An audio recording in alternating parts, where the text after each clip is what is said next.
Well, X and Y's been out for a bit now, and I figured it was about time I made a video about what I've been obsessively playing since it released. X and Y is good. It's like, really, really good. I think we all know that, and while they didn't change everything I was hoping they might, there are a few outstanding improvements that made the biggest impact on me. And those things are... Number 5!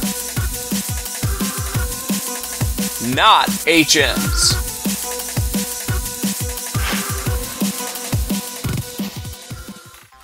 If any of you watch my video about my hopes for changes to Pokemon in X and Y, then you know I've got a pretty serious beef with HMs.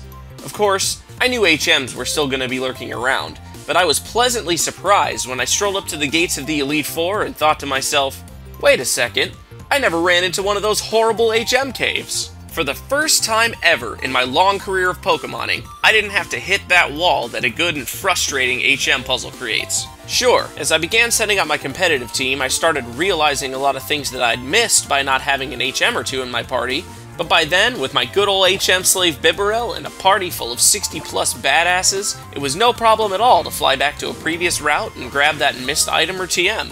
It's still annoying every time I go to teach a TM or equip an item only to realize I missed it somewhere along the way, but it's a trade-off I'm more than happy with as the smooth and always interesting progression of the main story stayed fun and immersive because it never hit that horrible HM Cave of Doom snag. Relegating HM puzzles to the sidelines played no small part in making this my favorite Pokemon gameplay experience yet, as far as the main storyline progression is concerned. I'm just really glad Game Freak realized that those 3-hour slogs through Golbat and Graveler-infested caves riddled with areas impassable without copious HMs weren't what keeps people coming back to this series by a long shot. Number 4! Pokémon-Ami and Super Training. While I didn't really start to fully utilize Pokémon-Ami and Super Training until post-Elite Four, the moment I tabbed over to them as I was exploring the new features for the first time, I was extremely impressed and grateful that they were there.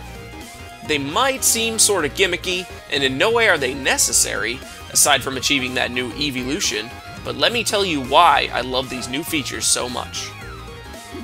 Ever since I really got into competitive Pokemoning, I've always been put off by how many different aspects of the game are recorded as hidden values. IVs, EVs, happiness, and now style and whatever the hell tipping does.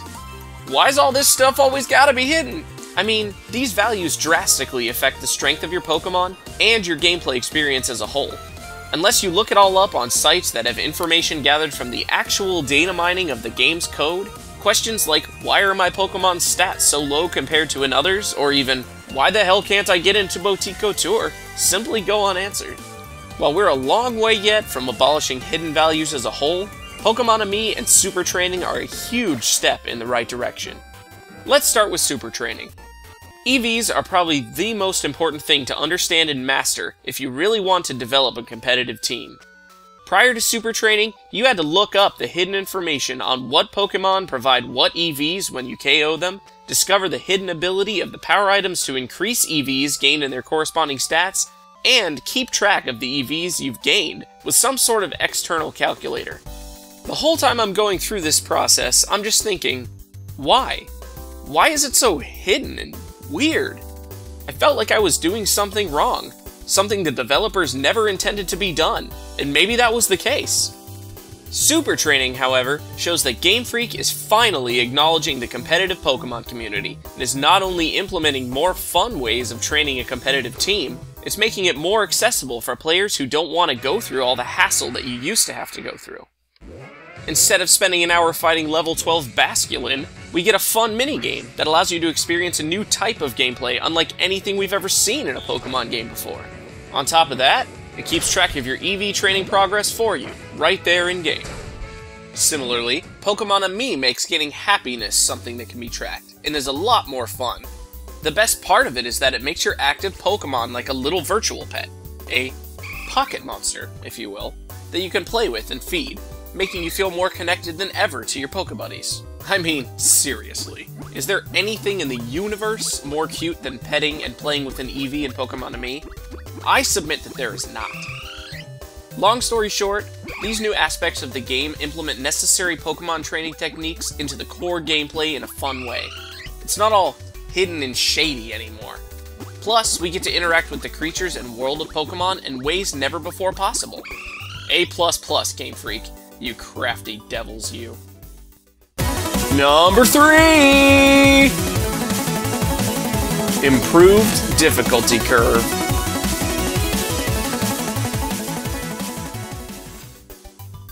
As far as difficulty goes, I have to say X and Y are probably the easiest games to get through, but it's not in a bad way.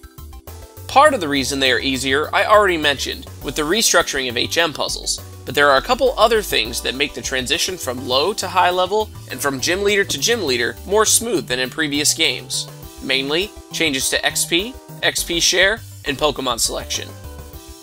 First off, you get the XP share early in X and Y, and it's more useful than it's ever been. You aren't simply splitting the XP 50-50 between 2 Pokemon, and you aren't splitting one value between all 6 either.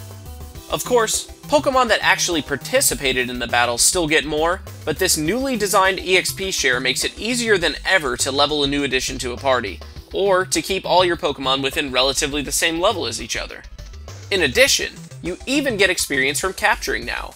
So if you're like me and spend some time catching new Pokemon in each route as you progress, you're still making progress toward higher levels.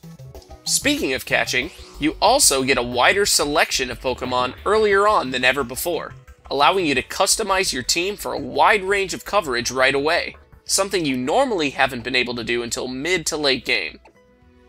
These changes make it easy to reconfigure your team for different gym leaders, and level new additions relatively quickly, especially once you reach the Battle Chateau, an excellent source of XP and money. This increased customizability, coupled with getting XP share early on, make this the absolute smoothest and most fun progression through the difficulty curve of gym leaders I've experienced yet. Number 2. Breeding, yes.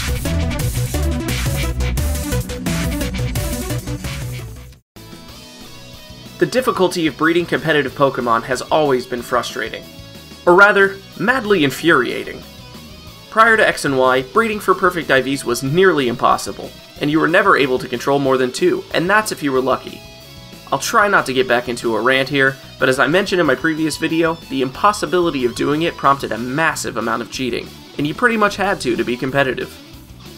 While the breeding system remains largely unchanged, unfortunately, X and Y again recognized the desires of the competitive community and the abuses that were being made, and through some very small, simple implementations, made honest competitive breeding achievable. Those implementations are Friend Safari, Destiny Knot, and the intriguing Stat Guy. First off, Friend Safari guarantees 2 random IVs will be perfect for any Pokemon captured, so it gives you a reliable way to begin breeding IVs onto a Pokemon without RNGing or sheer luck. To make passing those IVs on more doable, since normally only 3 IVs of the hatched Pokemon are passed down from the parents, Destiny Knot was given the extra ability that when equipped to a breeding parent, the offspring will have 5 of its IVs passed down from the parents. But how do you know if the IVs are being passed without having to level up every single offspring and use an IV calculator? Enter the Stat Judge, or as I like to call him, the intriguing Stat Guy. Without telling you the exact numbers, he lists off your Pokemon's greatest stat or stats. If at the end of the list he says, "Stats like those just can't be beat," every stat he listed is a perfect 31. Isn't that intriguing? He sure thinks it is. It can't be understated how great it is that they implemented these small changes to make the competitive process doable without cheating. When you finally hatch that 5 IV badass, the fruit of your hard, honest labor, it feels awesome. You earned that Pokemon, and then you get to spend a little time with it in super training, and before long, you've got an IV'd, EV'd team member ready to go. I wish I could say they fixed breeding entirely, but I'm still really disappointed they stuck with the whole ride your bike up and down the road to get and hatch eggs system. It would have been awesome if they found a better, more fun way to implement it in the game, like they did with super training in Pokemon Me. But at least they've fixed parts of it. Baby steps, Game Freak. Baby steps. Number 1!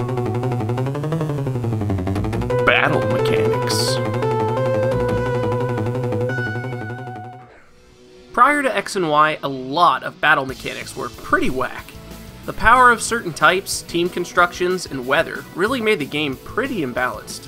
In Gen 6, most if not all of these things have been addressed in some way, and serve to make the battling aspect of the game much more enjoyable. First and foremost is the introduction of the new type, Fairy. Say what you will about Fairy. It may not be the coolest, most badass new type, but it certainly is the most well-balanced and strategically implemented. The most important purpose it serves is scaling back the insanity of dragon types and the dance outrage formula. You see them setting that up on you? Switch into a fairy and watch the dragon confuse itself after 3 turns while dealing no damage. Fun! It also made 2 somewhat underused types, Steel and Poison, more relevant again. It's also surprisingly a pretty tanky type, with many fairy types effective as special walls. It just fits very well into the battle scene and into the world of Pokemon itself, making all those cutesy little pinkums make sense for once. The next most important change, and definitely the coolest, is Mega Evolution! Mega Evolution is the shit. It's so cool to see Pokemon we'd long since thought were done evolving turn into even more awesome and powerful things. It also goes a long way toward making battling more dynamic and fun, especially since the battle system always shows the opponent's teams prior to the match. Mega Evolution adds an interesting new strategy component, as you must always review their team with the question of who their Mega is in mind. Sure, it may in some cases be easy to identify their Mega if it's the only one in their party capable of Mega Evolution, but what if it's Charizard or Mewtwo? Depending on what stone they're holding, you would have to throw completely different types out to counter them. On top of that, what if they have more than one Pokemon that's capable of Mega Evolution? Which one will it be? What type and ability changes does that throw into the mix? It makes battling not only more fun, but less like a match of rock, paper, scissors, which I've mentioned before, because you could end up facing a more powerful version of a Pokemon you thought you'd easily counter, and they could even be sporting a new type you didn't count on. Beyond the raw stat increases, that's the true power of Mega Evolution, the mind games behind it. These few, simple changes have radically changed the competitive battle scene and the entirety of Pokemon as a whole in a very good way. So, it's safe to say that Gen 6 has officially renewed my love and faith in Pokemon. It's such a vast improvement over Gen 5 that I realized it wasn't Pokemon I was frustrated with before, it was Pokemon White I was frustrated with. And so, for Pokemon X and Y, I say, thank you, Game Freak, and well done. I'll see you when Z comes around.